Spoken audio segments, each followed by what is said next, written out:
Good morning, good afternoon, and good evening, ladies and gentlemen, and welcome to Monday Night in America here on the NDB Media Network. It's October 14th, 2024, and I am so looking forward to this. If there is a talented individual on the internet that I was fortunate to have met, it is the young man that's going to be joining me. Well, is joining me right now. I've always known him to be a storyteller, and we're going to be talking about his latest work right now. And because I'm a bonehead, I think we're going to need a teaser to play. So we might play it on YouTube, and it's on YouTube, right?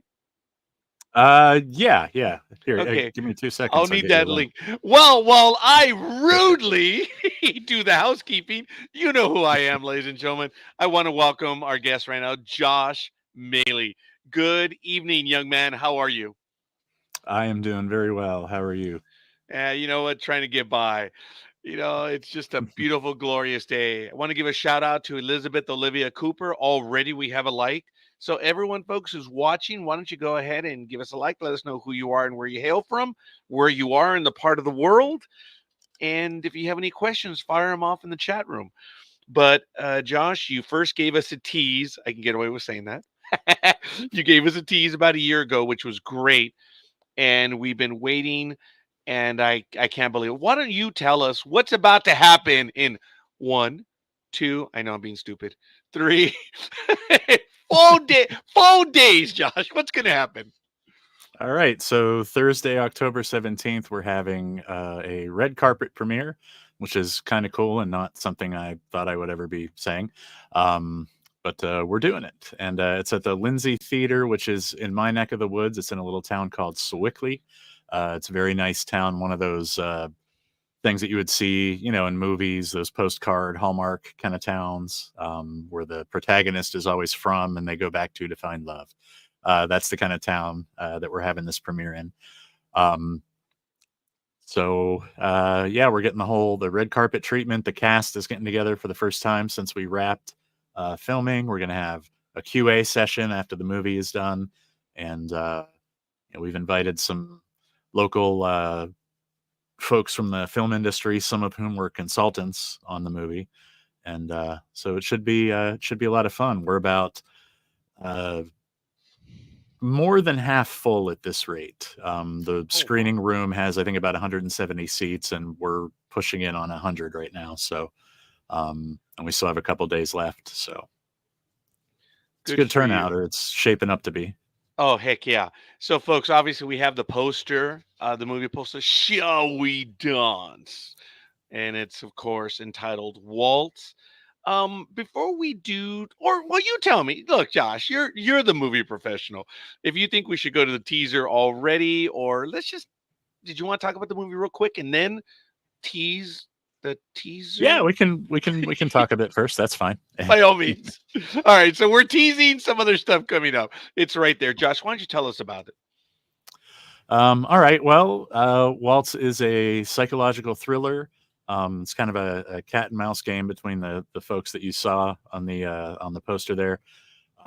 Alice is the lead role's name, and then the mysterious Hatter, who's kind of shrouded in shadow there. Alice is an expat from Britain who is running the risk of having to go back home because she loses her job and she's about to run out of money. And so she turns to a social media site that allows her to kind of sell steamy photographs of herself and create that kind of content based on a real world site that I won't mention here, but I'm sure most people know what it is. So she gets involved in this kind of questionable site and ends up with a fan stalking her and ultimately abducting her and trying to teach her a lesson about, some of the choices that she's made and the things that she's done. And so it becomes kind of a psychological dance back and forth between the two of them. And the title, actually, Roger, you might have caught this or maybe not, but the title is actually based on an episode of Deep Space Nine, where Captain Sisko and Gul Dukat crash land on a planet, and That's where I got the title and kind of the basic structure from, with having the back and forth, the hero and the villain kind of putting each other to the test and testing each other's mettle, so to speak. It fits, Josh. It fits. I don't know if deep down I got that vibe, but look, I happen to know just a bit of the work you've done in the past. And I've always thought of you as a storyteller. As I said, look, folks, this is a movie. We're not obviously gonna give out anything away, but I do want to say, if you're expecting a twist, there is a twist. But Josh, being the storyteller that he is, there's a lot more to that twist. May I reveal that there's a twist to a twist? Sure. Yeah, I just did, right? I'm sorry. There is more to it, and it is very deep. A lot of the stories that you wrote before weren't exactly action adventure per se, and that's not an insult. There was always a story. You live by the George Lucas line that special effects without a story is a sad thing. Okay. Yeah, that's very true. I always, even with horror, because horror, it gets a bad rap sometimes because you have a lot of very superficial slasher movies and just ridiculous scenarios and cannon fodder characters that you don't really care about. I actually I read a book on writing horror screenplays a couple of years ago, and I thought it was a good investment. I'm like, all right, I'm going to get into this, and the book was actually encouraging you to create those disconnected cannon fodder type characters just because it's part of the trope, it's part of the genre. Nobody cares. They're just there to up the body count or to show how serious things are.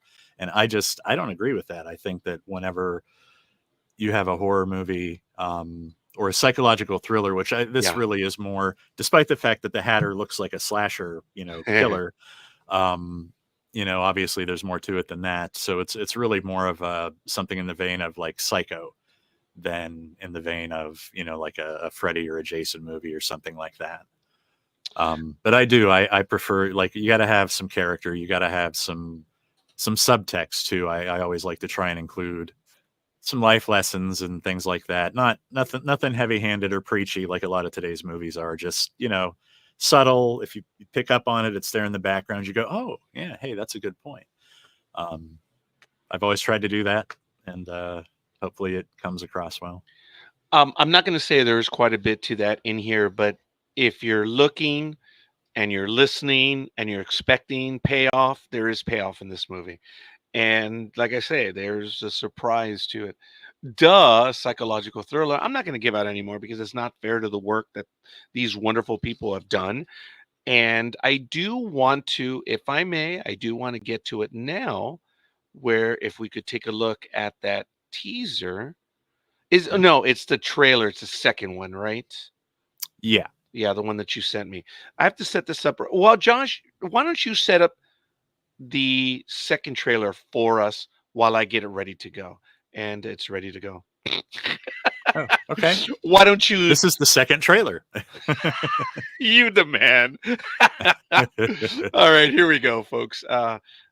Just give me a nod if the sound should be up. So let me know. And everyone in the audience watching, folks, please let us know if you can hear it. I am seriously broke, and there is no way in hell I'm getting on a plane to go back home. I think I might have found a solution to my money problems.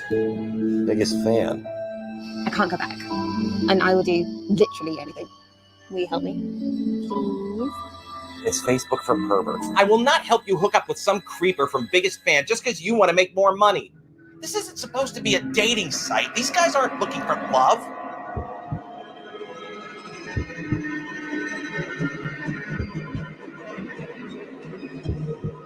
Is anyone there?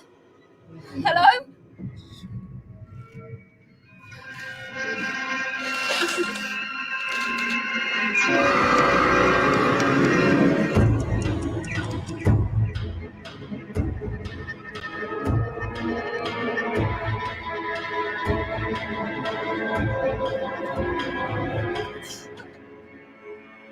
Welcome to Wonderland, Alice.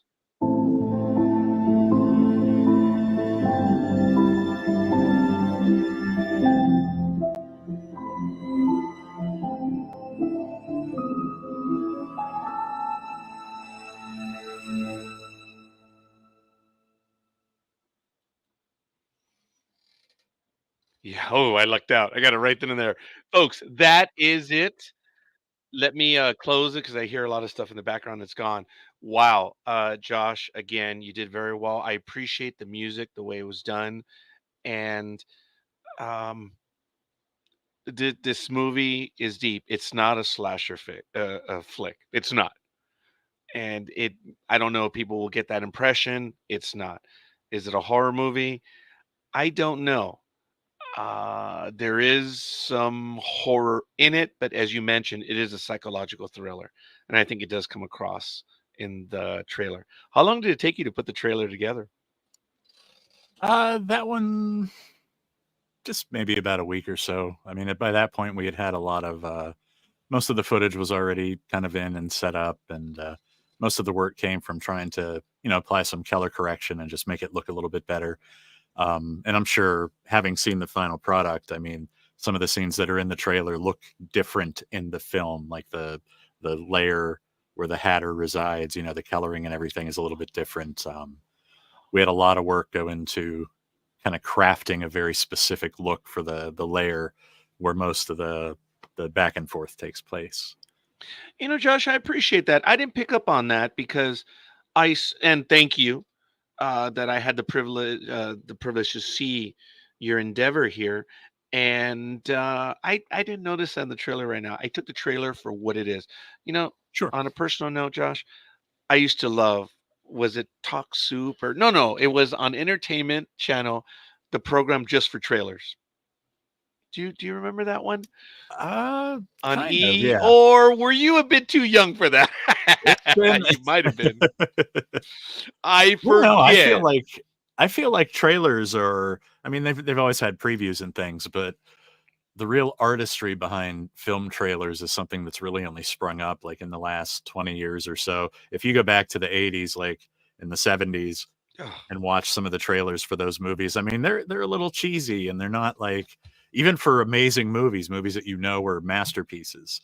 The artistry in crafting a trailer that kind of tells its own story without beating you over the head with it, and without revealing the movie Terminator Salvation. Yeah. Sorry. Yeah, that's true too. That's something that happens a lot.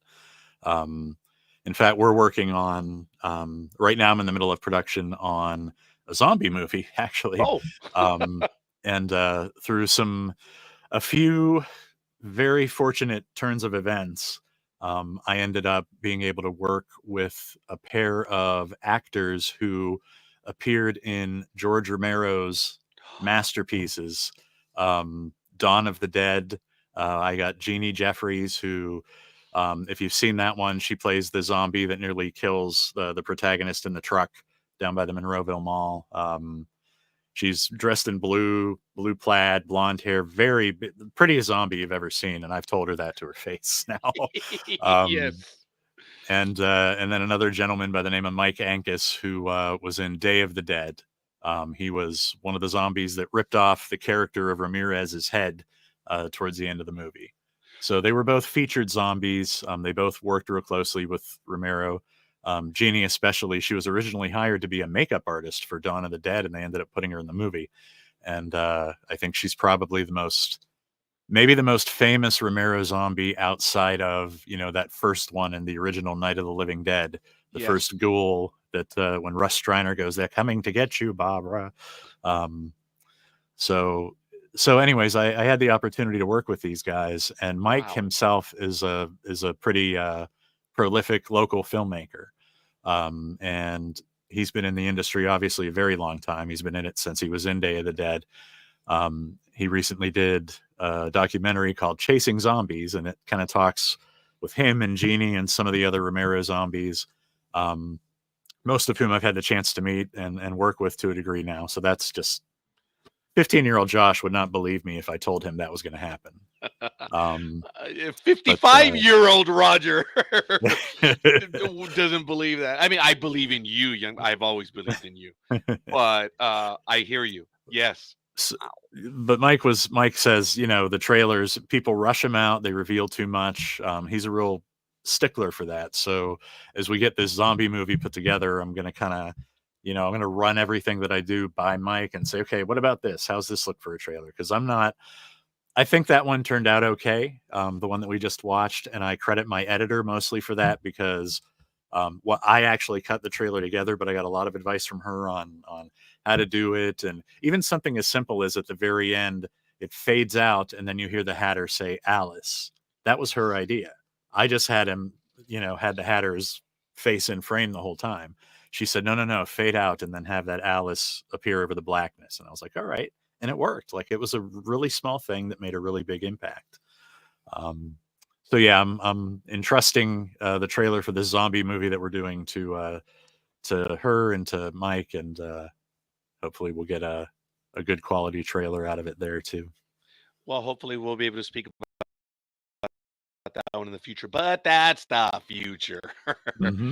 Maybe we'll go ahead and take a look at the trailer again. But I do want to get to it where there's some things I want to tell you, maybe tease the audience a little bit. But dude, I am squeamish. You know what? Before we even get your production staff, wow, all of you, impressive, and we'll get into that in a moment. I want to back up a bit. I need your help, Josh. When you were talking about the Romero movies, I grew up with older siblings that had to go see all those movies. I wasn't necessarily a horror fan, but I went to go see them. The image I remember was this in Day of the Dead or Dawn of the Dead, where the guy's in the helicopter and the zombies coming up to him. He's like, "Oh man, what am I gonna do?" And the rotary blade takes out the zombie. Do you remember that one? Do you remember the movie? Yeah, there was a helicopter in Dawn of the Dead. I think it is Dawn of the Dead. Both. Yeah. Dawn of the Dead. Yeah, at the very beginning, they're trying to escape from the news station or whatever, and they're kind of downtown, and they come under zombie attack, and then they land on the roof of the Monroeville Mall, which, I mean, for Pittsburghers, like the Monroeville Mall it's an iconic mall anyway. Yeah. The fact that the movie was shot there, that was a big deal. And then in Day of the Dead, I'm pretty sure there was a helicopter scene, at least one in Day of the Dead. That was filmed not too far from here. It was filmed in Wampum. There were some mines there where they did a lot of the underground scenes for that movie. One of the most disgusting scenes in those movies is where the elevator opens up and they catch one of the guys and they're just eating the guy's entrails and all that stuff. And I forget which movie. And that's Dawn. Okay, Dawn of the Dead.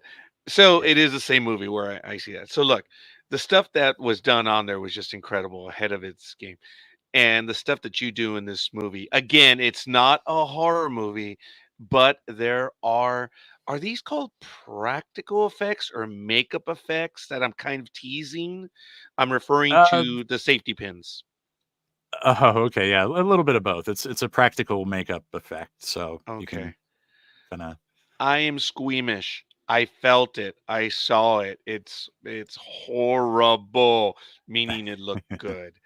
And there were numerous others. Again, I don't want to reveal the movie. The premiere is coming out, but some of the practical and makeup, well, not some, but the practical and makeup effects, Josh, you assembled a phenomenal team that did it in this movie, and it adds the layer of, well, like I said, squeamishness, and it looks real. Some of the camera cuts that you had, dude, forgive me, it was good stuff. And I'm glad it had that effect on you. It did. It worked. Now, there are some scenes in the movie. I also appreciate that you bring humor to your movies. And there's a line in the movie where I actually would have taken his card 3 times. I think you know what I'm alluding to. Calvin says, okay, hold on. I have my notes right here. There goes my man card. Okay. And it's also self-deprecating, right? When he says that. Well, there was a moment later in the movie where I'm like, I would have pulled your man card again. When he parks in front of it's Alice's house, right? Yeah. Yeah. Well, the way he parked, I'm like, dude, I'm pulling your man card on that. It was subtle. It's not that big of a deal, but it's like, come on, man. I just thought that was funny. I do appreciate that your movies have sense of humor, not necessarily rip-roaring humor, but real life people that just, they make those comments and it feels real. And I've always appreciated in your stories when you have that. Now, um, the website that you alluded to in the movie is called Biggest Fan, right? Yeah, Are correct. you going to create a website on the movie site for that, and they can go in there and maybe I see some stuff? That's kind of cool. that's something that I thought about doing, and I think that um, I don't know how this is going to go. I mean, once we have these premiere screenings, Yeah. it's going to go into festivals, and hopefully through the festival circuit, we might find somebody who will be willing to work with us and give us distribution. Yeah. But when we reach the point, whether it's through a distribution deal or whether it's just me putting it on Amazon, whatever form that takes, when that happens and a broader range of people can see the movie and enjoy the movie, hopefully, well, that's when I plan to implement some stuff like that. So like Alice's photo sessions that she does with Calvin, we did them. I mean, we went through Freddie's haunts, and the guy who played Calvin, Dave Dietz, he's actually kind of an amateur photographer, and Yeah. he gave us some great photos, a few of which you see in the one scene where he's kind of scrolling through and checking them. You see a couple there, but we actually have probably 24 photos of the beautiful Hannah Keeley in various outfits and poses and places. She was a really good sport about, Yes. Josh, did we lose you or did you lose me?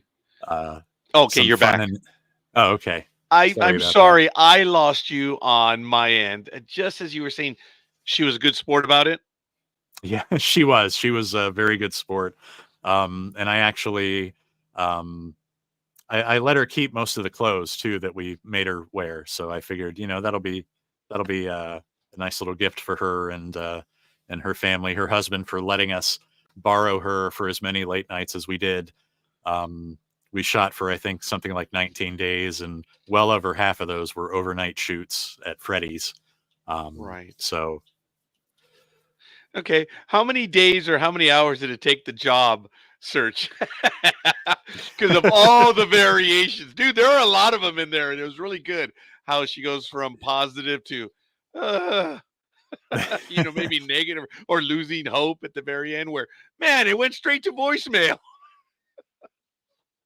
How many days did that take to oh, do all those? we're losing. You know what? It's a risk doing this, but I think the issue is my Wi-Fi Okay. is, but I'm actually connected through Ethernet. So I'm going to turn off the Wi-Fi, and I hope that doesn't trap me entirely. Let's see. We can get rid of that lag. All right. But yeah, so that took, it took probably about a half a day, and it was a good half a day for her because we shot those scenes right after we were at Freddy's for probably, it was about 3 weeks. And within that, probably about 14 days. So non-consecutive 14 days within that 3-week time period. And you saw.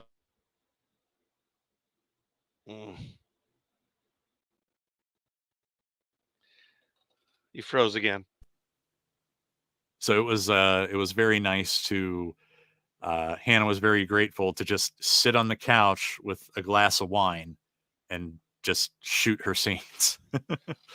So that was a lot of fun for her after what we put her through at the haunt. Desperate for work after losing her job, Alice turns to an erotically charged social media site to money and ends up in a fight for her life when a mysterious fan takes things too far. The site is Biggest Fan website that we're talking about, which is within the movie, and it is a psychological thriller. The practical effects, the makeup effects are impressive. Josh, maybe we can go over some of the pictures right now. I wish I would have Sure. numbered them, and I know you can't see them anyway. If you want me to go to anyone in particular, but maybe we'll go to this one first. Mhm. Okay. Now, as the movie moves on, it says she's desperate and looking for work. How do we get to biggest fan? Well, she gets it while she's looking for work, right? It literally shows up on her website. And Right. Yeah. yeah, and Kelvin, her, I guess, boyfriend in the movie, right? Uh, best friend Best zone. friend. Okay, yeah. Oh, friend Or zone. sap. Oh, okay. Oh man, Yep. I could have played that role then. No, just kidding. Josh, kidding. Yeah, No, Mr. there's a little D. bit of me in every movie I write. That's all I'm Oh, saying. you're funny. You're funny. Um, that was good. But the character is David Dietz, Calvin. He's right there on the right, and of course, the one on the left is Hannah. Is it Kelly or Keely? Keely. Okay. Now, this is when he acknowledges, he says, "Hey, I think you are awesome. I would pay to see you." But I guess he comes up with the idea of helping her out, right? He does, yeah. Alice kind of finds biggest fan just looking for some way to make ends meet. She basically typed like, make money fast into the search engine, and it came back with, hey, be a model, sell your pictures, make some money. And Calvin, being a photographer within the film, she kind of uses her power over him because he very much is completely smitten with her, and she kind of uses that to her advantage, which is partly why she ends up in the situation she's in, being kind of preached at by the Hatter. Yeah, But just a bit. yeah, so she does kind of use that to her advantage, and Calvin comes up with this idea, being kind of a nerdy guy. He knows of this old shut down haunt, Freddy's, and of a story that has circulated about the place where another young girl named Alice was kidnapped by a crazy person dressed up as the Mad Hatter. And as it happens, that story that he tells her in this exact scene, almost in this exact moment, was actually the short version of Waltz, which I filmed back in 2016. We weren't able to finish it properly because we lost the actress who played Alice, and that kind of moved away, and we lost the location. So we couldn't go back to do the pickups we needed to make the film work. So it just kind of sat. So as kind of a tribute to the work that everybody did on that short, I included, that movie as kind of the backstory here for Freddy's Haunts. So in a way, that work still kind of lives on a little bit. It's in the bones of the script, right? Pretty much, yeah. Now we have another scene, or actually the spirit of the movie, I suppose, but this happens a little bit later, correct? Shortly thereafter, yeah. This is, I think, the very next scene after the one we were just looking at. Just once they get inside, Calvin tries to find a way to turn the power on in the place, and plays a little prank on Alice that she is not very happy about. Yeah. Now, without skipping too far ahead, I want to go back a little bit. This is where they're actually having the conversation about it, right? Where she's desperate. Well, I don't want to say desperate, but she's looking for work. This is where she tells him about the idea, right? And he says, "Oh yeah, I'd pay," right?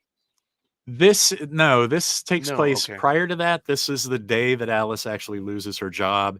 He comes over with some beer to cheer her up, and we learn a little bit about both of them and their backstories and why they are where they are.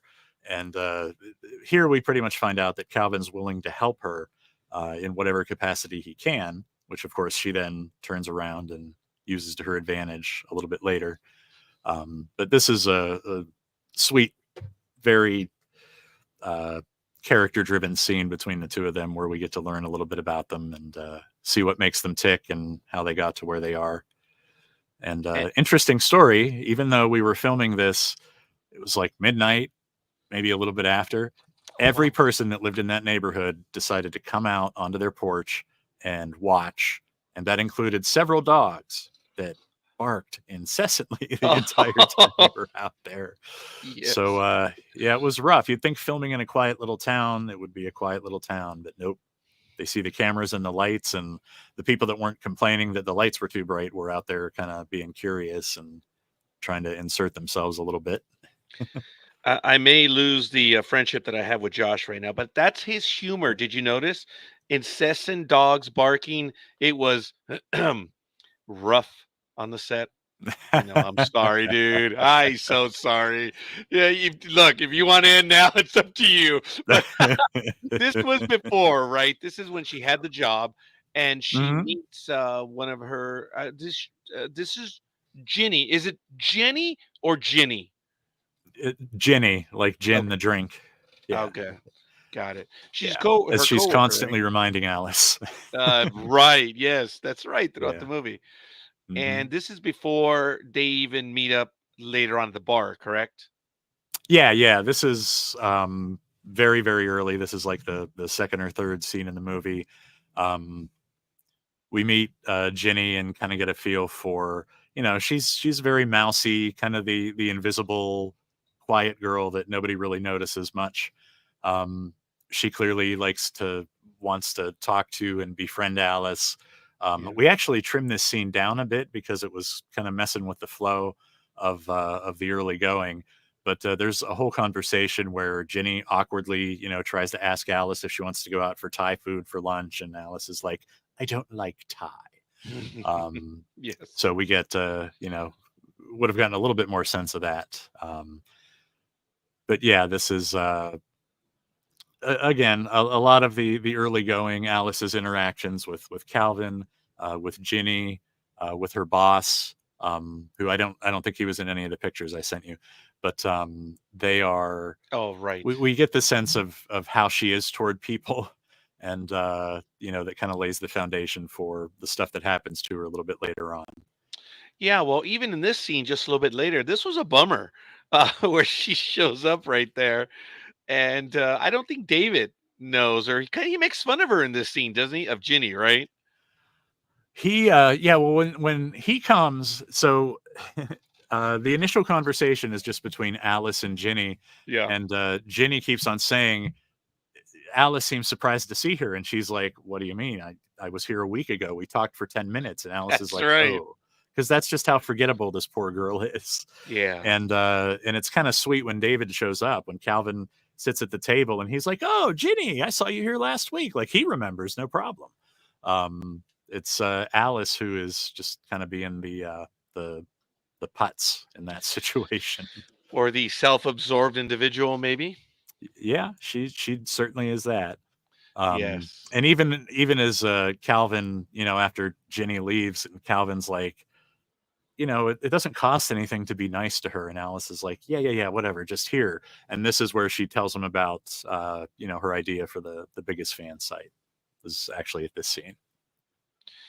It's really good stuff, folks. For being a movie, it's a full run movie. I don't know if Paramount Pictures would be happy with you, Josh, because Paramount Pictures for years, their credo was nothing over 2 hours.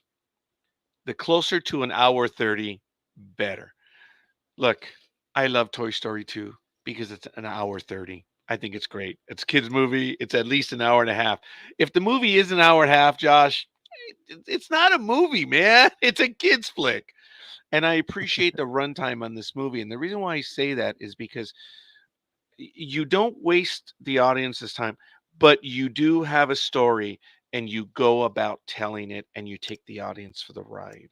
You don't slam cut or whatever they call it. You don't, you're taking the audience where you want to go. And there's nuance to your story. And that's why I did appreciate that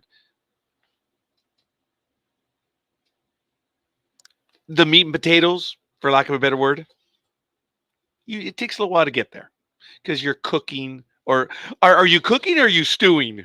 What are you doing in this movie? Yeah, either one of those works, I guess. Okay. And like I say, I do appreciate it. The movie catches you, and if you're willing to invest, there's payoff in the movie, and there are surprises. I appreciate the humor, and there's some ugly stuff, I have to tell you, and I'm not even talking about the safety pins, but the hashtag. Josh, dude, what happened, man? Who came up with that? And then I'm not going to say what it is, but the hashtag done in reverse. That was mean, man. Yeah, I think I Because know of the which one way you're talking about. cameras, yes. Because Right. some cameras, when you film stuff, if whatever we have is correct, it's what is that, reverse when you record it? I guess on some phones. Right. But the hashtag dude was mean. It was done in reverse, so it plays for those phones. I was like, wow. Yeah. That was well, and I mean the idea too, obviously, was, anytime, I think the line is anytime you see yourself. So anytime Alice looks in the mirror, it's gonna be frontwards for her. So when she sees it, she's gonna see the word, not the backwards. Yeah. Oh, you're Yeah. right. Josh, okay, that one I did miss because I took it of the way some cameras film. And I'm like, Sure. dude, that's mean. Oh yeah, no, That's that how I was, took. yeah, we did that on purpose so that when she looks in the mirror, because originally we were gonna have it just be forwards. And I Right. thought, well, when she sees it, I mean, it's gonna remind her, but like when you look in the mirror and you see an ambulance coming at you, ambulance is written across the front backwards so That's that you right. see it when you look in the mirror. And that's why, we ultimately went with the backwards hashtag, which actually was when we were doing our fundraiser last You year, sadist. we put that on a t-shirt. Oh, wow.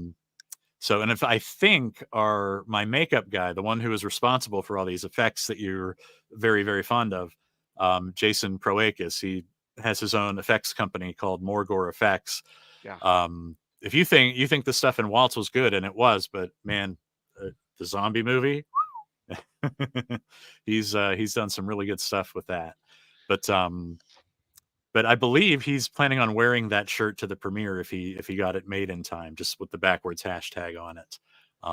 That seemed to me kind of marketable. I think So so. And that is something that I would love to mention here. That's why I'm just teasing because, Josh, we want to talk about the movie, but I mean, come on, man. We don't want to, we don't want to spoil it. I think in that you and I, that is probably one of the few things that we have in common is we don't want to spoil it for the audience. We want them to enjoy it the same way that we did. You as a filmmaker telling a story, but there is such a joy of taking in a movie on the big screen for the first time and not knowing how it's going to end. Why do we go to the right. movies, right? Why do we go to plays? Why do we read a book, right? Yeah, it's the journey. It is the journey. And on this journey that you and your crew have delivered is impressive. I consider myself privileged that I'm not able to see it on the big screen. This is one of the movies that I would have loved to have seen, especially what happens in this movie. You are a sophisticated storyteller, Josh. You've always been. That's what attracted me to you early on, man. You are a storyteller in heart, and it shows forth here. You got your team going, and you got some great effects. Oh, and by the way, the people on screen as well obviously look like they love what they're doing. Yeah, Hannah is. I have to jokingly say this Yeah. because when we met her, so she is, I think, the only in all the movies and the projects and stuff I've done. She is the first and I think only, maybe not the only one now, working actress, as in that's what she does. She doesn't have a day job, like I do, or like, most everybody else does. She is a working actress. She is obviously from Britain. I can never remember Oh, where she's from. I want to say Manchester, but I'm probably wrong about that, so don't quote me. But she has been involved in stage productions all throughout Europe. She has been to China with Pride and Prejudice. They did this big tour of Pride oh and wow. Prejudice, and she was involved in that.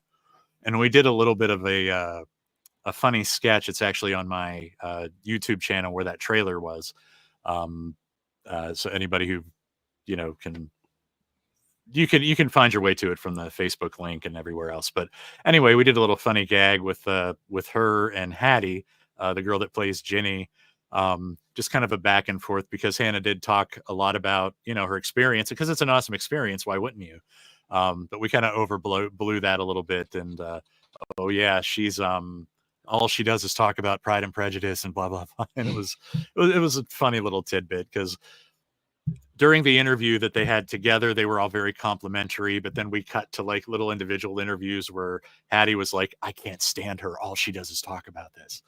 And it was obviously it was a gag. It was a setup. We did that on purpose, but it was cute. Oh, that is cool.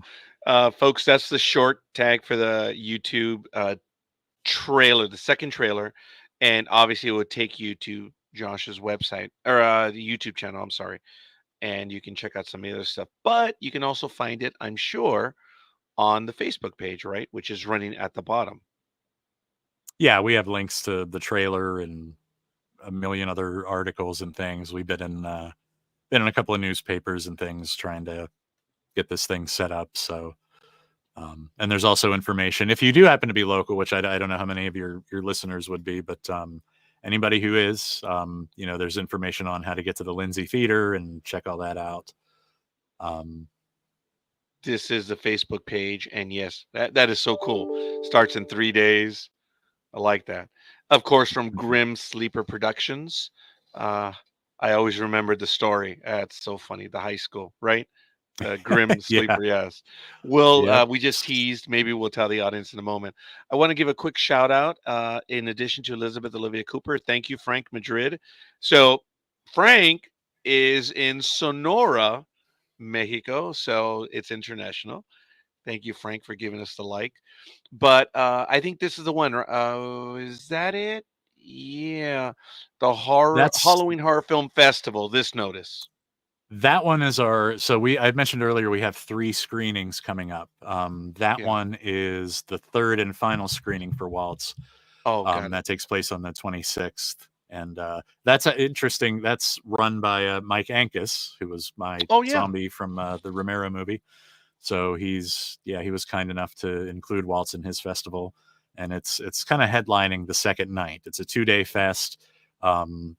His movie Chasing Zombies is the Friday night at 8:00, headlining event, and then Waltz is the second night at 8:00. Sorry, I didn't mean to cut you off right there.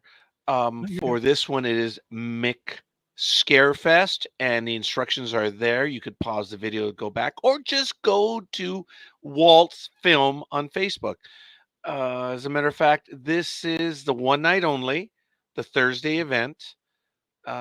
So that one's at Freddy's, where we shot the movie. That one's going to be on October 24th, and tickets for that are $35, and you get to see the movie, which we'll be playing it outside. We have a big movie screen that we're going to project onto outside the haunt, which is so it's in the yard. So having seen the movie, kind of where the climax takes place. That's where we're screening. So we're screening it right there where the climax took place, and then after the movie, all the actors and everything that work at the haunt, they're going to be there. And so we're going to be doing walkthroughs of the haunt, and the Hatter might be in there somewhere. Oh, wow. We'll have to see how that goes. That is cool. So folks, right over here on the, geez, I better give that one a like. I wonder who that is. It's advertising this show, so it should. Yes. No, I do appreciate that, young man. That is really cool. So, folks, head on over to the site for that one. Now, I appreciate how do we do this without giving the stuff away? The waltz, as we know it, and you're going to have to correct me on this, is a very popular dance, which has been around for maybe 300-400 years. And it is where two people come together. I guess it would be an intimate affair, but it is something where they're almost spinning around each other all the time in this dance. It's close, tight quarters. And this movie, I don't want to say the nature, but the material, maybe you want to help me out. I mean, the waltz, I'm not going to say it's a giveaway, but I mean, they are waltzing around each other over the circumstances in life, correct? It is. It's a psychological dance. that Yeah, they're there it kind is. of participating in. And yeah, the Yes. thing about the waltz is that at different points in time, either participant is leading. So that's another thing that I kind of liked about that is that, at different moments in this, it may seem like the Hatter has the upper hand and is, justified in what they're saying. Or, a minute or two later, it might be Alice that has the upper hand. So they kind of dance back and forth. And there's even kind of a nail on the headline in one of the later scenes where the Hatter says, maybe you're better at this dance than I thought. So it's kind of in the text a little bit too. Yes, you're right. Well, earlier, before we talked about that hashtag one, there's a question where Hannah or Alice, I mean, look, what this woman or this young lady has to go through in frustration. What are you trying to prove, you monster? And I don't want to give the answer because it's significant. I think it's really cool. But I love that question. And then we get a hashtag, which was very mean. And then a little bit later, okay, I talked about the man card. Yeah. Hurry up and die. I have places to be. And then I think it says it was a joke. So even there is like, How is hey, that funny? fool. Yeah, Yeah. right. What's the punchline there? Yes. Now, part of the waltz that you mentioned, there's this, and I hope this doesn't screw things up, but I appreciate the line where I believe again it's Alice's, "Who are you to judge me? Show me your face." And Right. then the answer that the it's the Mad Hatter, right? Alice, the Mad Hatter. Come on, folks. Right. Sorry. There's The just a little bit of Alice in Wonderland imagery in this, huh? Just a little bit. Just a little bit, but more like Alice and whoa, I took a left when I should have taken a right because it's a nightmare, but I'm just making that up. The response by the Mad Hatter on that entire situation is it's right on. I love it how she says, "Show me your face." How can you judge me if you won't show me her face? And the response by the Mad Hatter, kudos, Josh. That has to do with this waltz, the psychological thriller. It's really well done. Sure. There was, I mean, if you want to comment again, I'm worried about giving stuff up, and I don't want to do that to you, Josh. Right. No, I understand. I don't think it's spoiling too much. The response that you're speaking of, where the Hatter says that it's Thank no you. different than hiding behind a screen name. Yes. That's, I mean, yeah, because that's what Alice is doing. I mean, she has a screen name that she's hiding behind and kind of pulling the strings and manipulating the poor suckers who follow her. And it is true. I mean, so there's a story about why I chose Biggest Fan. And it's kind of funny. It's kind of weird. So I have there's an actress friend of mine that I've met. She's auditioned for me a few times. She actually has a role in an upcoming project if all goes well there. But she, I always try to support the people that I work with. And she started advertising that she was, starting to create a profile on a site called OnlyFans. And I'm like, oh, well, that's cool. I was like, all right, well, I'll support her over there. Sure. Why not? So, I go to OnlyFans and I don't see anything. I was following her link. So it just took me to her profile, which was just her picture. And I was like, all right, sure. So I threw in, I subscribed for a month or something like that. I think she was charging like $7. And after that, once her page opened up and the content was unlocked and I saw what that place was, I was like, oh my God. Like, I had no idea. I was surprised. I mean, obviously, anybody who's been to that site knows that it's erotic photos. It's not all of it. I mean, there's some that are classy, and there's a lot of niches and fetishes and things like that. Hers is very, very tastefully done. But I immediately kind of had to tell Kim, like, look, I did this thing, I didn't know what I was doing, and now I have this. So just to be upfront, didn't want her to think there was anything funny going on there. But that's how I kind of came across that idea, because when you look at that site, a lot of the things that the people that have, membership or that have content on that site do is make you think you got a shot. And you don't, because they don't know who you are and they don't care as long as you're giving them money, so they'll chat with you and they'll, Oh, man. do things and say things and kind of tease you along so that you keep subscribing. Yeah. And that was kind of what the Hatter took umbrage with. Like, what are you doing to these people? Like, this is manipulation. This is not right. Yeah. You're acting like you care about them when you don't. And that was, kind of a moral stance that the Hatter took that they were kind of revolted by. And that, like I said, that, whew, my face was red after I saw what that site actually was. Josh, you and me both, and I'm not going to publicly declare, but Josh knows, I know, we are of the same faith. It's or same belief system, we'll call it, just without Mhm. going, too much. And I get you, Josh. I've never been there myself, only because I learned already.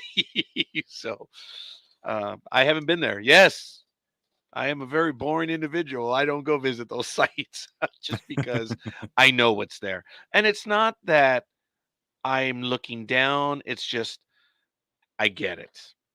That just might not be for me. And I don't Sure. mean, Yeah. yeah. If it's not to your taste, there's nothing wrong with that. You shouldn't, feel And as bad Josh or mentioned, awkward about that. right. And Josh mentioned a bit earlier, it's not all. I mean, there are niches, as Josh said. There are certain things in there. It's not all maybe.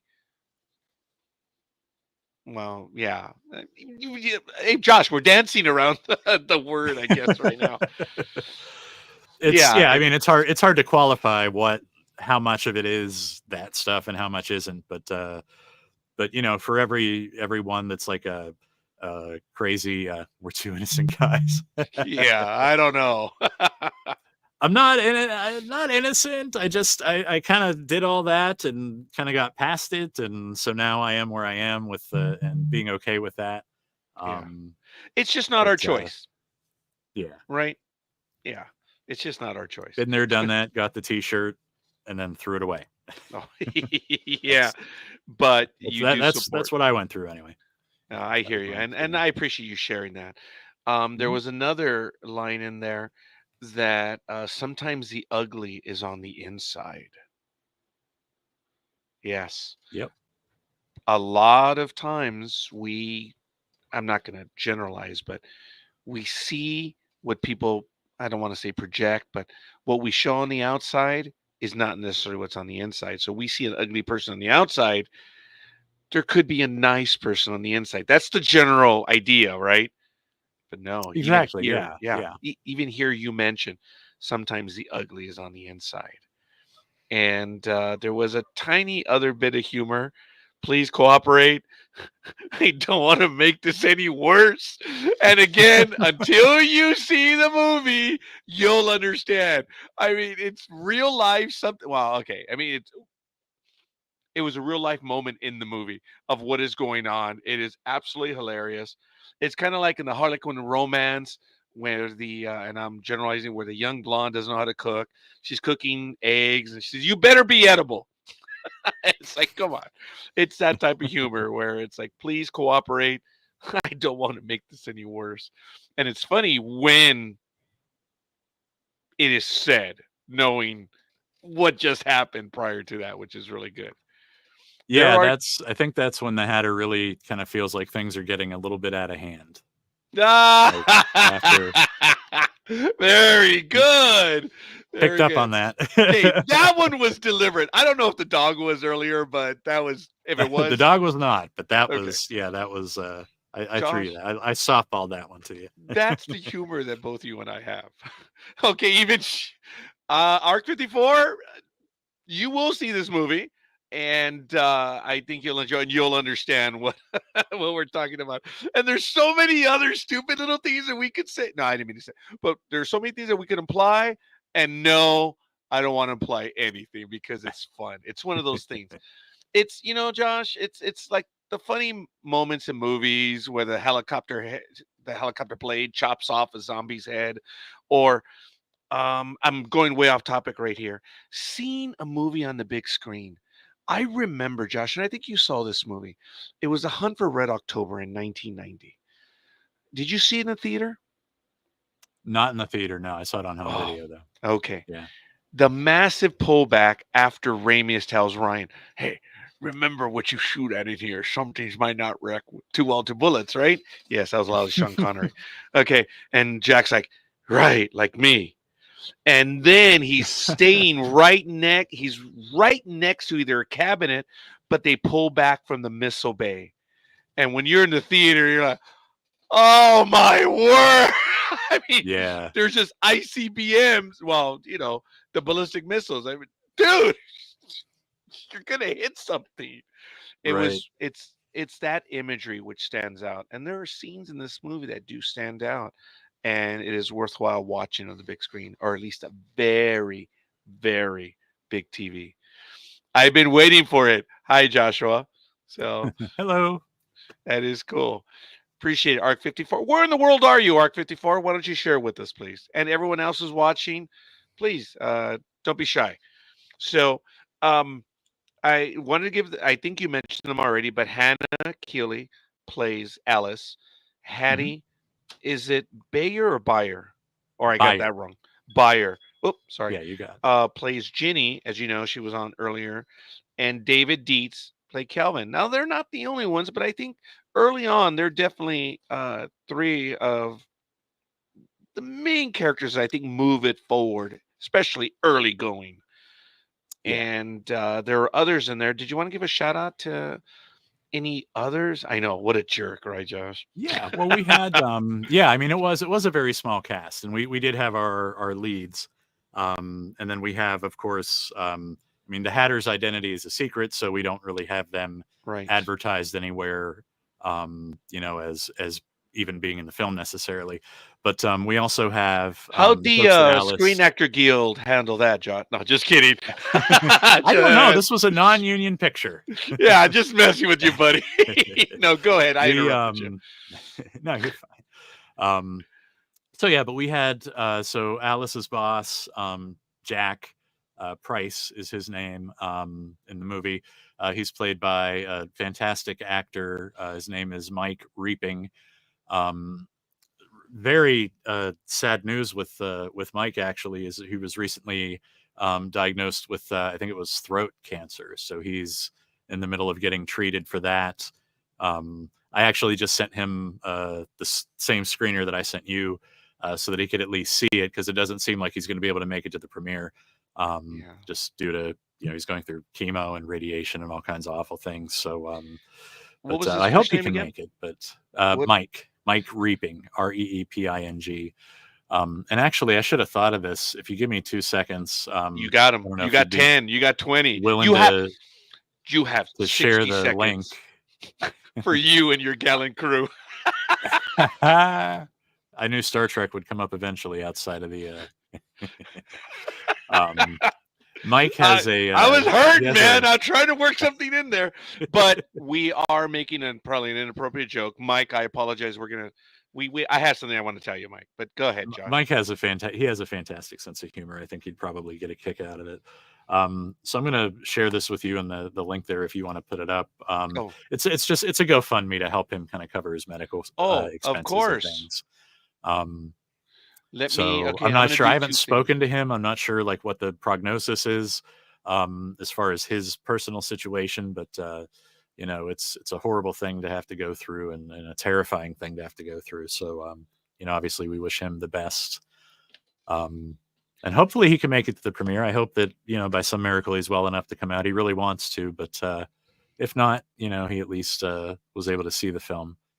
And then also with him, we had a young lady named Jenny Hopt, who plays Jenna is the character's name. She's kind of the flirty girl in the office where she's kind of flirting with the boss when Alice shows up for work.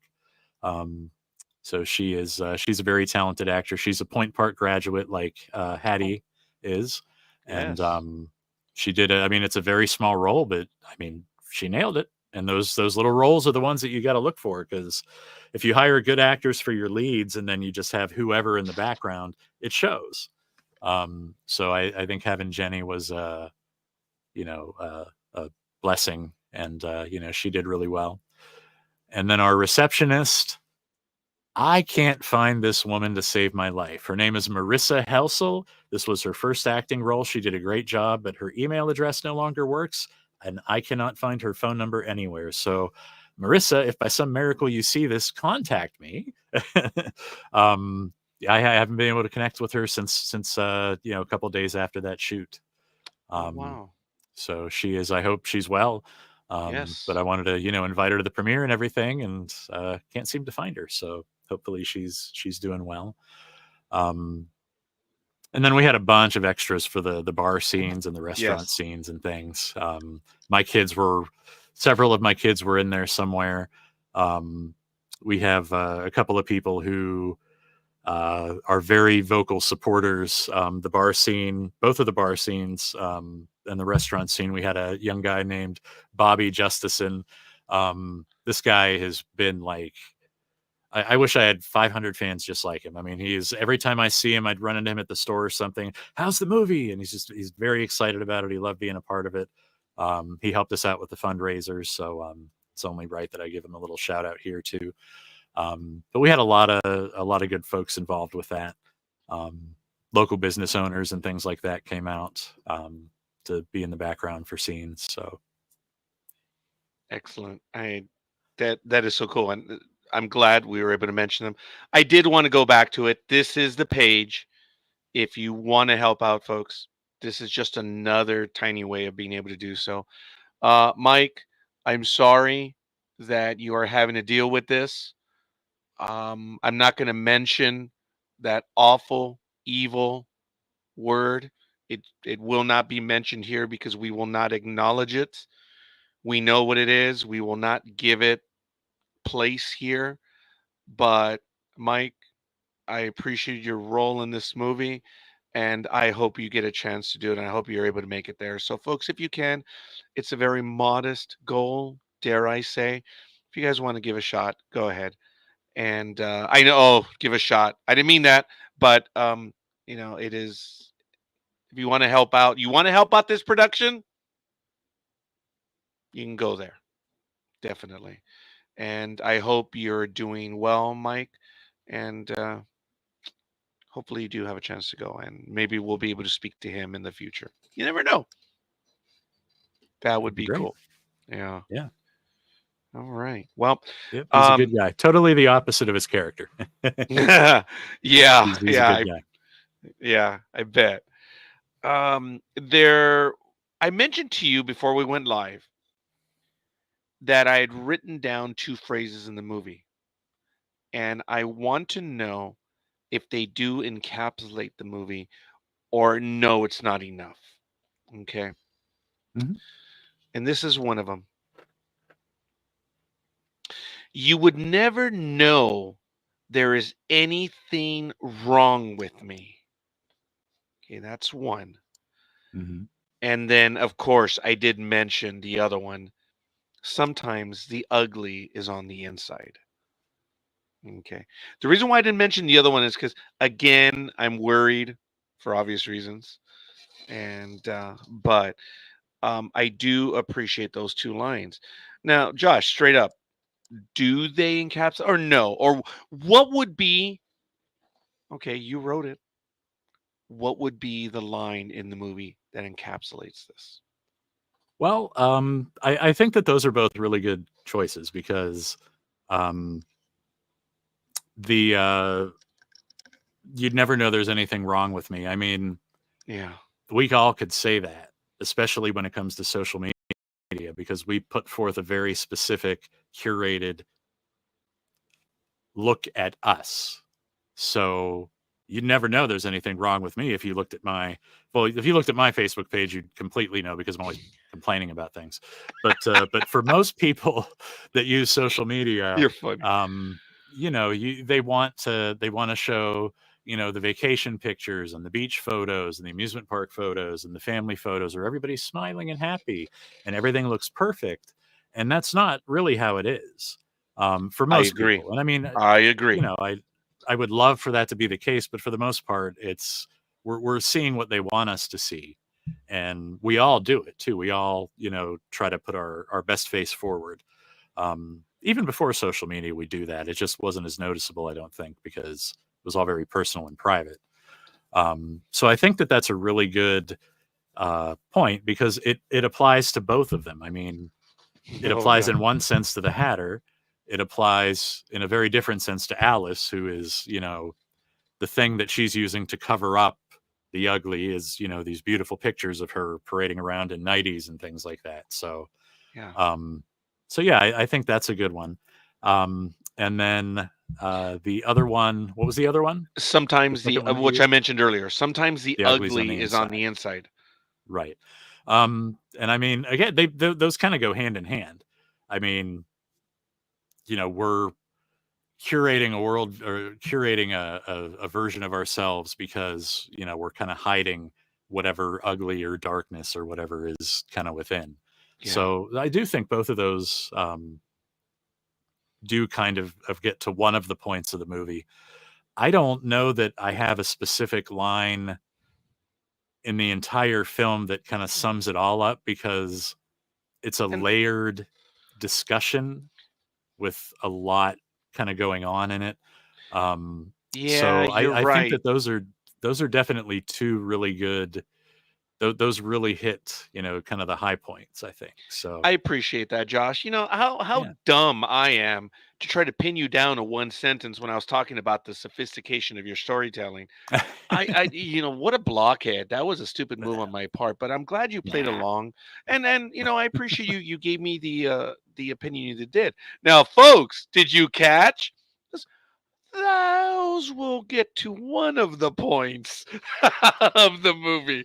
So I believe that once the movie debuts and it's been out, maybe we can do a deeper dive on the actual movie itself once it's been out in a bit. And that would be fun because there are That so would be many Josh, you can tell, dude. You can tell there are so many things I want to talk about this movie, but I don't want to spoil it for the audience because I'm not that guy. So, and I resent when people spoil it for me. So, I definitely I don't do, and want to do that. it the I guess the other big theme, and again, it all kind of ties in together though. It's all just it's like an endless knot, you know, from Celtic mythology. Like it's one big thing that just keeps crossing over and kind of whirling around itself. Is what really makes a monster. Like by the end of the movie, which, you know, you have to have an opinion on who you think the monster actually is in this, because at different points in time, it seems like it could be one or the other. So, you know, by the end game, it's like maybe you've settled on it, or maybe not. Maybe you're still going to question it. Either of those is perfectly valid response, but I think the entertainment value lies in exploring the question more than what answer we arrive at. Yes. And that's what I was talking about. It being multifaceted. There are twists. The first one, obviously. Oh, that was my reaction. I'm genuinely. I was like, oh. And I don't want to imply anything else. I'm just there's stuff in there. And when I saw something else later on from there, I know I'm teasing as best I can without. I was like, "Ah, you sly dog." That's what I wanted to tell you. And again, that's it. Folks, it's about story. And there is story in this movie, and that's what had me going, Josh. And I appreciate that. But you are a storyteller, and everyone that you got to work with you and work with, they're all storytellers, whether it be through the makeup, there's a story there. Whether it the practical effects, there's a story there. The prop people, there's a story there. The set designers, clothing, everything. There is. Oh my goodness. Oh, Josh. I think we had talked about, or no, I think you may have messed with this because I don't think we knew that. The voice or the sound of the Mad Hatter. Mm-hmm. That was good stuff. what you That guys yeah, did to that. Dude, that is that's yes. that's my editor. That's Holly. And she did that under great duress because we had initially, when I spoke to the Lindsay Theater about doing a show there, October was off the table. It wasn't available. It was all booked. Wow. And so we were going to go for like January or February, I think. Then Yes. suddenly it became available. And so then I'm turning to my editor, Holly, and saying, can we get this done? I really want to use this theater.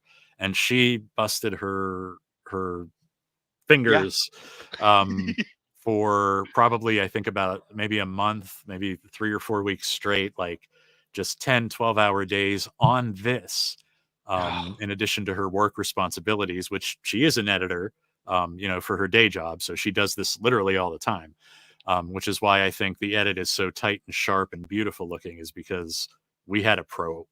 I mean, she is pro level. And she knew how to do things that made the film look amazing.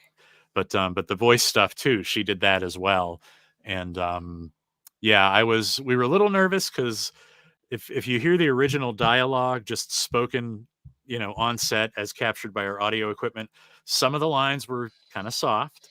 And I love that performance though, because it's the actor who plays the Hatter is so good. Yes. And so I didn't want to like ruin that by saying, oh, we need it louder. So I'm like, we will figure out what to do after the fact, because this performance, I had goosebumps on the back of my neck for some of those scenes. Yeah. That screen name line that we talked about earlier, that's no different than hiding behind that whole exchange in the middle of that second. Yeah, man. That and the end, the climax outside, both of those. It's a rare gift. When you're watching a stage play, you're invested, everybody around you is invested, you're watching. When you're doing a movie, there's 4,500 different things going on. It's hard to connect emotionally with the scene quite so much whenever you're shooting a movie. But that ending sequence, I don't want to spoil anything about that, but but the part that I'm talking about at the very end, where there's this final kind of moment between Alice and the Hatter, and I had goosebumps, I had misty eyes, I had like just filming the scene with all the other stuff. It was like it had to have been 35 degrees that night. And so we're all cold, the ground is wet, and we're just completely engrossed. Like none of that mattered. It just all fell away as we were watching these two, act out that final scene. And it was just like, oh my gosh, like I just goosebumps everywhere. It was a real treat to get to see that live, and then to see how it comes across on camera and on film in the movie. I mean, it just all came back, watching it unfold. So yeah, folks, it is a treat. Obviously, we both want to say more, but we're trying to tease everyone to get out there and take a look at it in a good way. And there's a lot to this. But notice what Josh just said in the last few moments on the emotional impact and everything. And what was the impact on Raj? Oh, you sly dog. That was my emotion. Don't get me wrong, it hit. It was so good that my thing was like, one of those. It was good. Not that it was missed upon me. It's just that, oh man, it's kind of like those moments where, and I'm gonna stay out of the Star Trek universe, but I'm gonna go to Rogue One. You've seen Rogue One, right? Oh yeah. Yep. When did you know they were all gonna die? For me, Josh, when K2SO he slams the control, he slams everything shut, and he dies. And I am horrified in the theater because my family's around me, and I'm like, oh my God, they're all gonna die. Mm-hmm. it's those realizations. When was it for you in Rogue One? I think it wasn't because he was the first one to die, right? The Right. droid was the first one. I'm thinking it was the second death. I don't remember if it was the guy on the ship that was trying to reestablish the signal, or if it was I the think it guys that were was. out. But once two of them were gone, I was like, oh, that's where this is going. And I Yeah. held out hope for Jin and Andor, but no, I mean, there's no way it could have ended any other way. I mean, that's how it had to end in order for that sacrifice to be so significant. And that's what I love about that movie, is that it makes A New Hope so much more important in the broader context of the Star Wars universe, because now we see what that cost them. And if it hadn't cost them that, it wouldn't have been as effective. I mean, we knew, they got the plans, they blow up the Death Star, yay, everybody's happy. But like, it just adds more to it when you're watching it to know where all that came from. And that's something that Star Wars doesn't do anymore, which is enhance the Star Wars universe. Yeah. Sorry, I let my bias slip out there a little bit. But, yeah. No, Josh. Let me add. I walked out of the theater saying, "Wow, if this is direction Disney's going, I'm in." Yeah, it was so exciting that era, briefly, with because the Force Awakens. For the most part, I liked the Force Awakens. There were a couple of things where I thought they could have done this a little better, but I liked it for the most part. And then Rogue One, I was like, okay, this is even better. And then from there, it just kind of started to slide for me. Yeah, and folks, the only reason why I went there is because everyone knows how I feel about Rogue One, and those moments, the ones that the realization hits you. This happens in the movie, and we teased about it. I'm not going to tell you when and where, but I joked about it by saying, "You sly dog." There is a deepness to it, and it's worth it, folks. It is worth your time. I humbly offer, if my opinion matters in any way whatsoever. It's a good story. Everything that Josh has been talking about, it's obvious how he attracts the talent. That's because of you, Studley. That's because you being the storyteller, man. And you're, I'm going to just dumb it down, man. You're good at what you do, and people follow. Thank you. Or, you know what? I didn't want to. You attract them. Yeah. I have some luck with getting some good people. I mean, even I'm gonna go there. Sure. Even as far back as Frontiers, I was getting really good people to come on board and help out. Craig McHugh and Josh Legg, stories and that you Joe guys Burdett, told. Jaron Hatch, those guys were awesome. And we did some really fun stuff with that show for that reason, because of them. I mean, I orchestrated, I guided and things like that, but you got to have the talent to guide too, or else, I mean, I'm just waving my hands at nothing.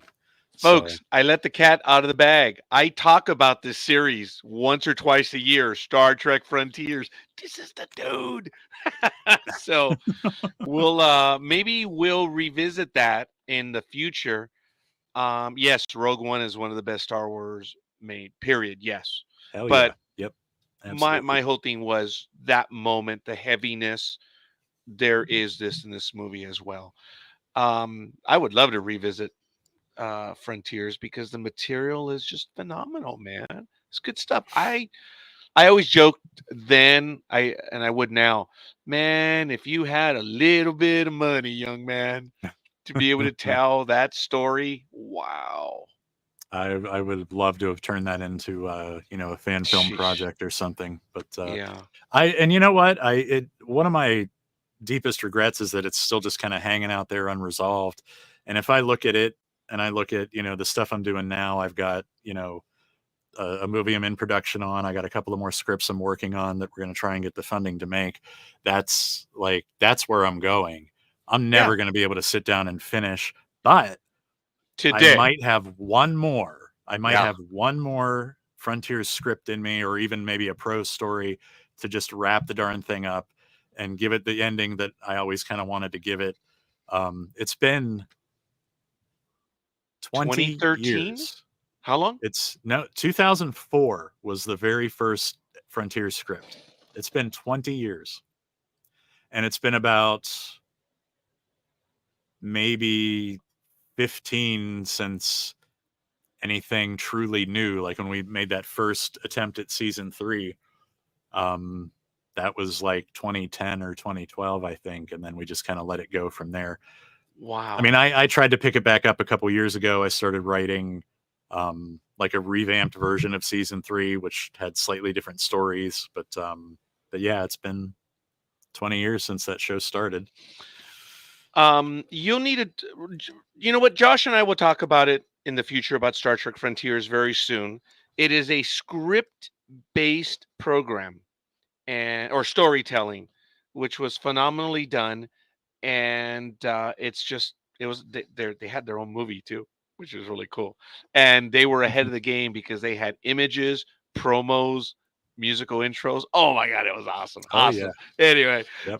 that will be in the future, but I don't want to take away from Waltz, and I apologize. It's the same Sure. No, that's passion. all right. It's what you did then. It's what you're doing now. Josh, I consider myself fortunate to be in your universe because I get to enjoy the stuff that you do. I have the privilege of being able to speak to you, hear your passion on this, and you get to tease us on these projects. And I can't wait to see what's coming next. I'm looking forward to the Zombie Project, but you know what? That's tomorrow. Today, it is Waltz, and I think this is going to be absolutely awesome. Check this out. Josh, my 2 girls have been talking about seeing Waltz for a while now. They are big horror fans and old world mythology. Nice. That's awesome. Yeah. Well, I mean, I don't know. I'm not sure where you're at. Where you're Sacramento. Based, but, oh, okay. Sacramento, California. Sacramento, California. All right. Yeah. Okay, nice. Well, thank you, and thanks for saying hi. Yeah, as soon as it's able to be, seen more broadly, I'm going to be submitting to film festivals everywhere. So odds are, it's going to be somewhere out in California at some point in time. If you follow our social media page, if you follow the Waltz Facebook page, I'll always post our screenings there. But the end game for the festivals is to try and get somebody to pony up the dough and say, you know what, we're going to give you some money and we're going to put this on Netflix and Screenbox and Shudder and, all these streaming services, or we're going to give it a DVD release or something like that. I mean, that's kind of the best case scenario that we hope happens. I'd even take Tubi at this point. I found some really great horror movies on Tubi this Halloween season I've been watching. So some not so great, but some were pretty good. It happens. Sure. But so hopefully we can get ourselves onto one of those platforms and people can enjoy. I agree. Josh, I'm going to go back there one more time to the YouTube one, if you don't mind. I want to tease them once more. And because I know it is getting late for you too, young man, and I don't want to make your life that miserable. I'm more so than I've already already done so. Well, that's right. Yeah, you are, aren't you? Yep. Let me. Most of Frontiers was written between midnight and 3 a.m. So yeah, you definitely beat me to it. I think the sound is still up again. So, folks, we're gonna do it one more time. This is Waltz, and I'm gonna go to full screen on this. Actually, I need the nod from Josh that he can hear it, and once he lets me know, I'll go to full screen on it. I am seriously broke, and there is no way in hell I'm getting on a plane to go back home. I think I might have found a solution to my money problems. Biggest fan. I can't go back, and I will do literally anything. Will you help me? Please? It's Facebook for perverts. I will not help you hook up with some creeper from Biggest Fan just because you want to make more money. This isn't supposed to be a dating site. These guys aren't looking for love.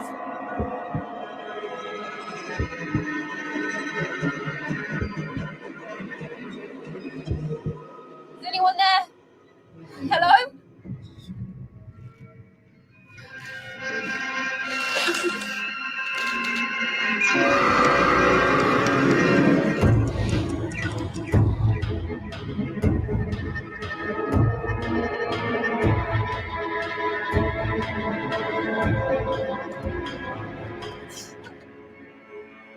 Welcome to Wonderland. Hi, Lettuce.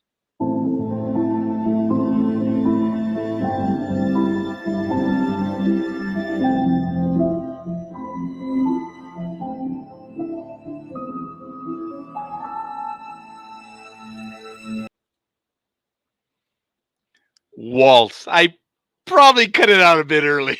I'm sorry, but I yeah. gotta give a shout out to our composer too, because this guy, Gory Rory is his professional name, and he did the music for the trailer that you just heard.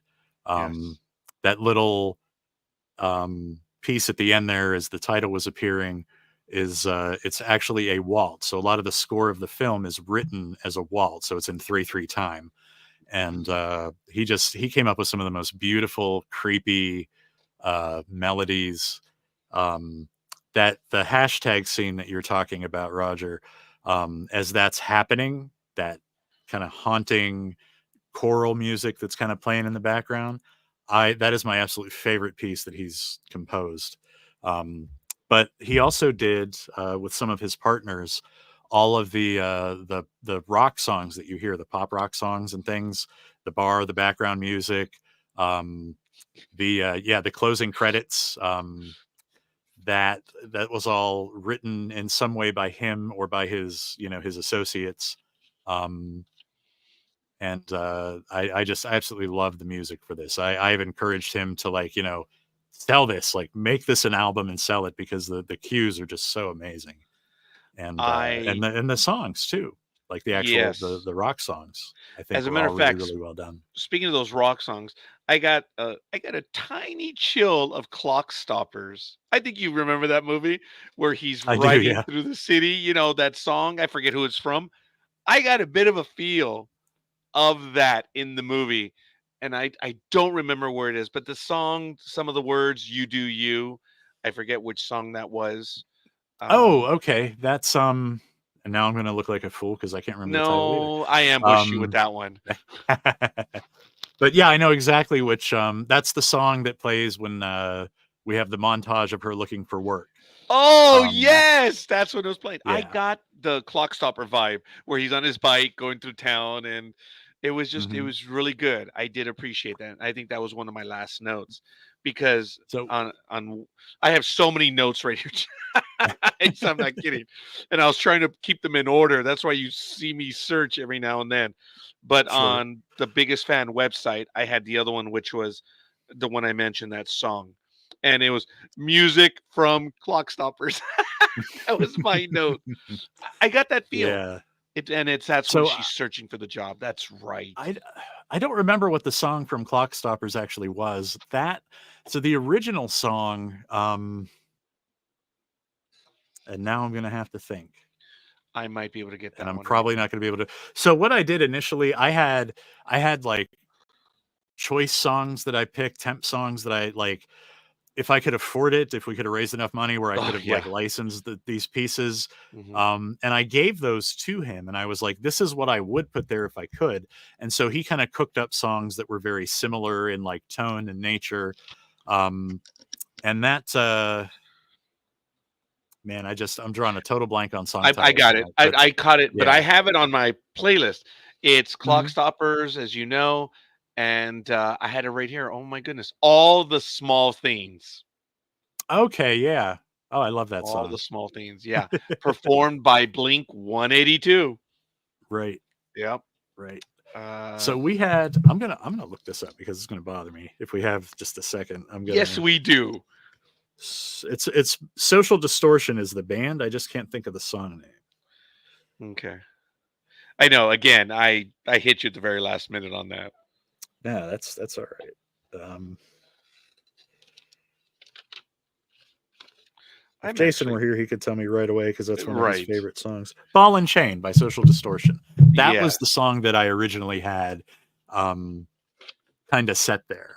And so that gave the tone. So the tone of the song that Rory came up with, it had kind of a similar vibe.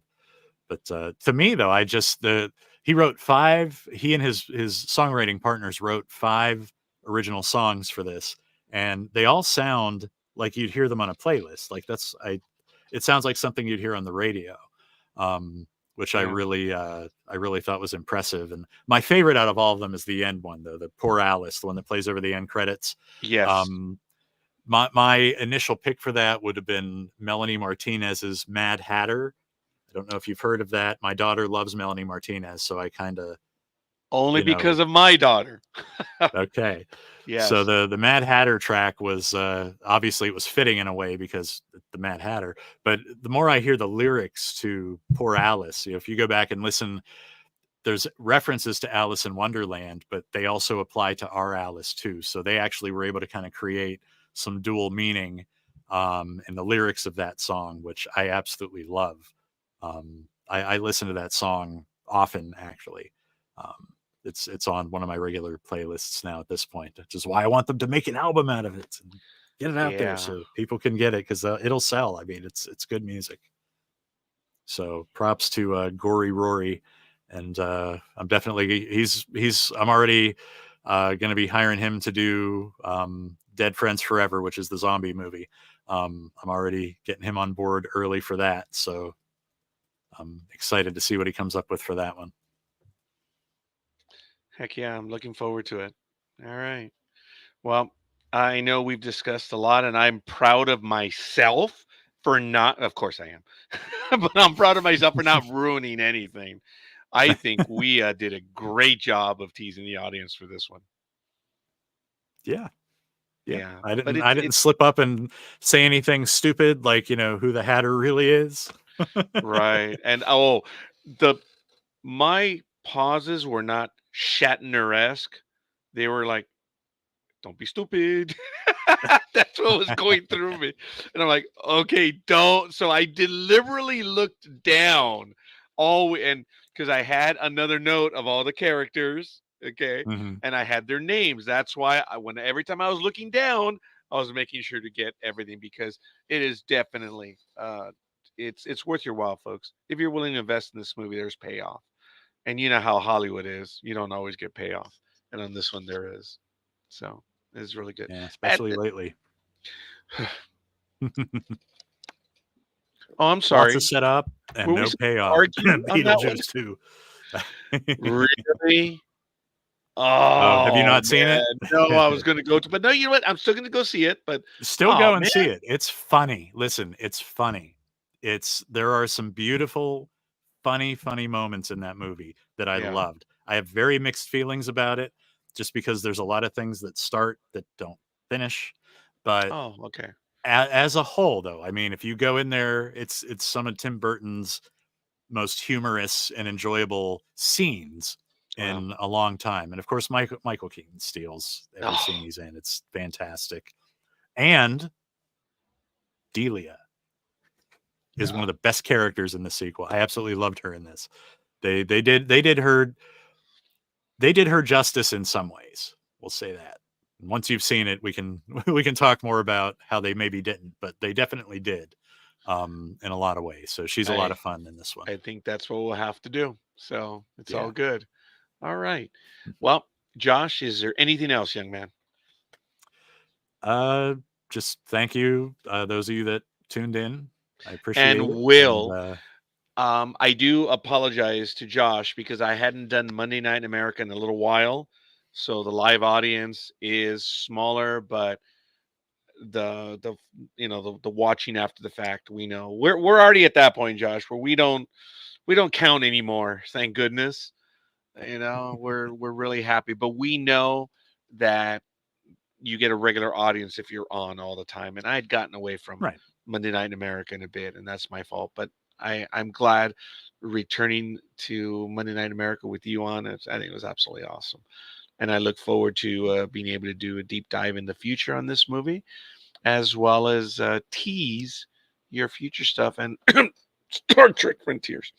Yeah. Yes, I am always up to talk about that. So, dude, the material whenever we can make it happen, let's do it this time. We always say every time I'm on, we say, "Oh man, we got to come on and talk about Frontiers." Did we really? Okay. Yeah. Fair enough. And do it. And that I apologize then. Okay. No, well, I think the last time we don't, man. The last time I was on, I think you were taking some time off anyway, so there was that just kind of got away Well, from us, but that yeah, we is should make it happen possible. for sure. I got to tell you, I've got through January 15th right now. So we have some time available. Here's what I'm going to do, All right. folks. I'm going to have the audience pester me, but when we're done, I'm going to send a message to Josh, and we would like to talk Star Trek Frontiers. Folks, there is oh my God.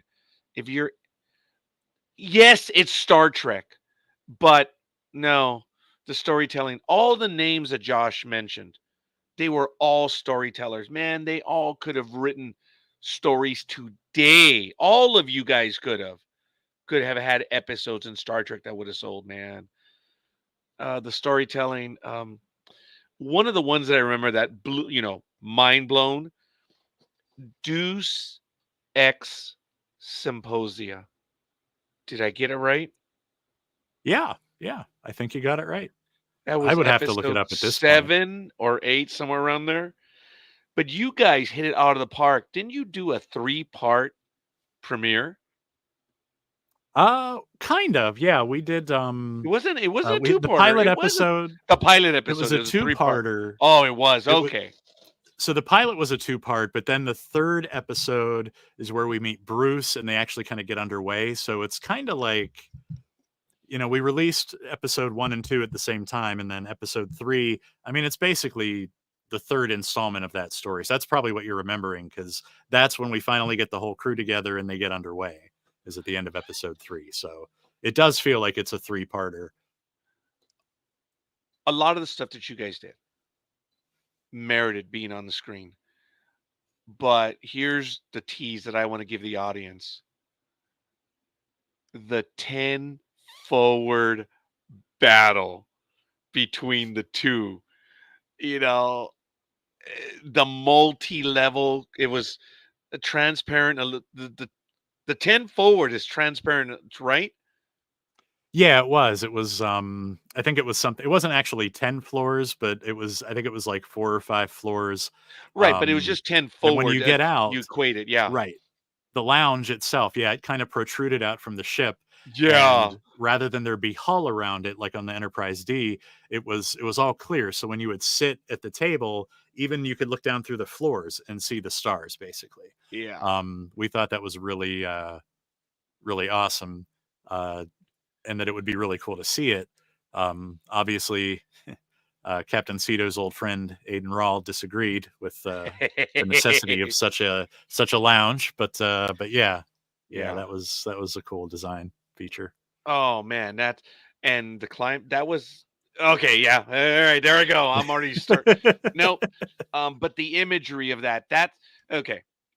I mentioned Hunt for Red October.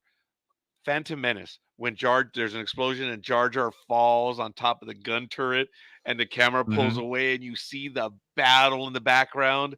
For me, Right. that was like, man, that's an epic feel. It's the immenseness to it. Another scene, same series, the Attack of the Clones, when they save the Jedi and they're flying over the battlefield and Anakin gives the orders, they fire the missiles to take out the ship. And it's just so immense. It's epic. And that's the feel I got from that story in that moment in the lounge. Dude, it was huge. It was epic. And that was big. Yeah, it was. But that's another day for another time. So I'm going to put it to Josh right now. I'm going to be contacting him. Hopefully we can talk about it. And you can, who knows, you might have a huge audience that might be brought back into this, Josh. You never know, man. It's big stuff. Well, it would be good if we're not going to get Star Trek Legacy. Maybe we can give Frontiers a second go round. You don't know how bad I want to jump on Legacy as a fan fiction series. Oh my gosh, the last episode of Picard when they're all going off 7 and everything. Oh, I want to seize that and make it happen, but I know my limits and I just can't. But I would love to. Understood. Well, here's the thing, folks. Star Trek and Picard, love it or hate it, the fans got what they wanted in the final stuff. You guys know what I'm alluding to. I don't want to solve it for everyone, but they got the crew back together. What did Star Wars do for the? Not a damn thing. We never got to see the 3 or 4 or 5 or 6 heroes on screen at once. That's one of the failures, but that's okay. We'll leave it at that. This is good stuff, Waltz. Why did we mention the bad stuff? It's because, Josh, you and I, when we talk, I think it is one of the few people that you and I could go hours. Oh yeah. There's no doubt Yeah. about it. And for me, it's easy because you're the storyteller. So it's all good. Ladies and gentlemen, Waltz debuts on Thursday. Are you guys going to? Well, no, you're not going to be selling it anywhere, right? Because you're trying to get on the circuit first.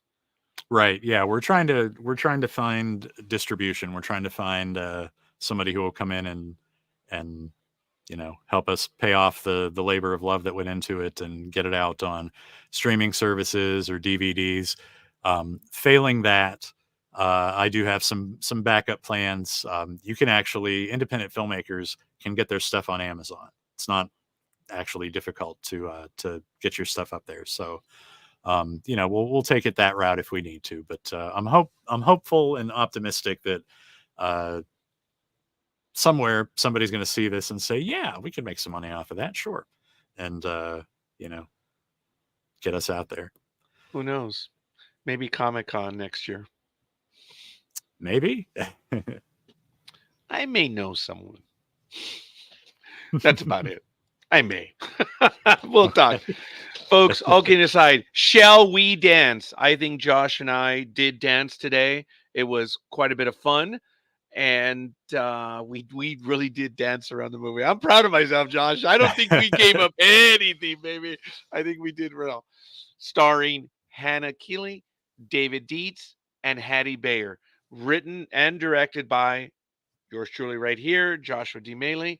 And produced by, I'm sure you have producer credit, but who else? My wife. Is that frankly, Haley? Kim. Kim. I'm so sorry. Yep.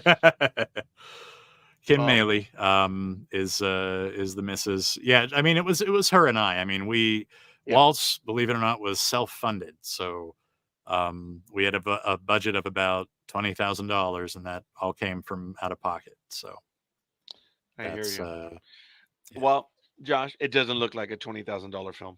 I'll tell you that much. Looks a lot more. I mentioned some of the practical effects, dude. Ugh. Heebie-jeebies.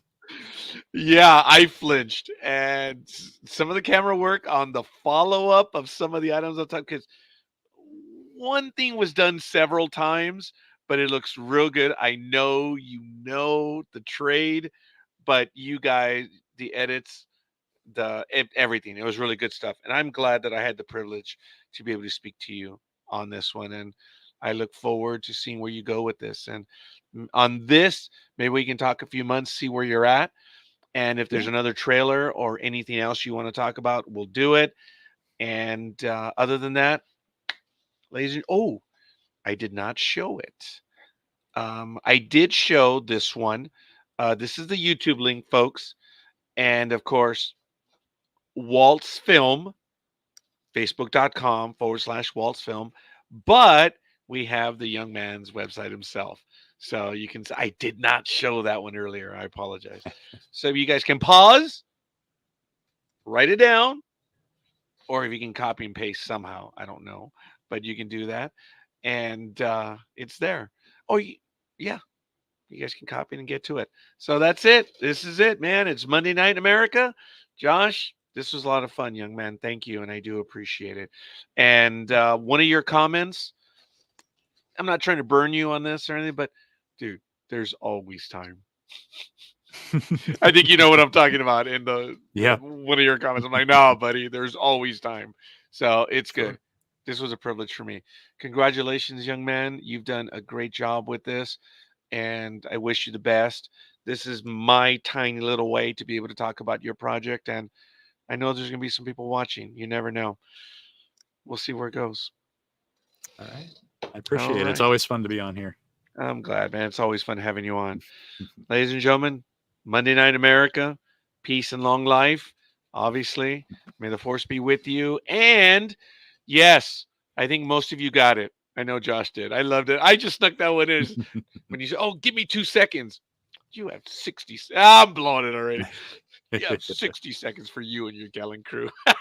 All right, man. We're out of here, folks. We'll see you guys on the other side. Waltz movie. Check it out on YouTube, as you saw it on Facebook right now. Waltz film. Sorry. Oh, God. Every time I say sorry, series involved. Anyway, it's right there, folks. Check it out. We're out of here. We'll see you guys on the other side. Peace.